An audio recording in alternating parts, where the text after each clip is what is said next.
আল্লাহ পাক রব্বুল আলামিন পবিত্র কালামুল শরীফের মধ্যে বলেন ওয়ালাকুম মিনকুম উম্মাতুন ইয়াদউনা ইলাল খায়র, তোমাদের মধ্যে এমন একটি দল থাকা চাই যারা একটি জাতি যারা সৎ কাজের প্রতি কল্যাণ প্রতি মানুষকে আহ্বান করবে, ওয়ায়ানহাউনা আনিল মুনকার এবং অসৎ কাজ থেকে মানুষকে দূরে রাখবে, ওয়াউলাইকা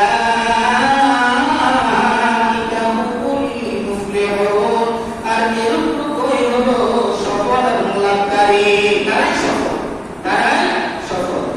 দুই নম্বর হলো নবীর ফরমান, নবী মুহাম্মদুর রাসূলুল্লাহ সাল্লাল্লাহু আলাইহি ওয়াসাল্লাম বলেন নাহি আনিল মুনকারের প্রতি সর্বোচ্চ গুরুত্ব আরোপ করেছেন। তিনি বলেন মান রাআ মিনকুম মুনকারান ফালিয়ুগাইয়িরহু বিয়াদিহি ফাইন লাম ইস্তাতি' ফাবিলিসানিহি ফাইন লাম ইস্তাতি' ফাবিকলবিহি ওয়া যালিকা আযমুল ঈমান। নবী মুহাম্মদুর রাসূলুল্লাহ সাল্লাল্লাহু আলাইহি ওয়াসাল্লাম বলেন যখন তোমাদের মধ্যে দেখবে কোন মানুষ সমাজের মধ্যে খারাপ কাজ করতেছে, এই কাজটাকে না পরিবর্তন করে দাও,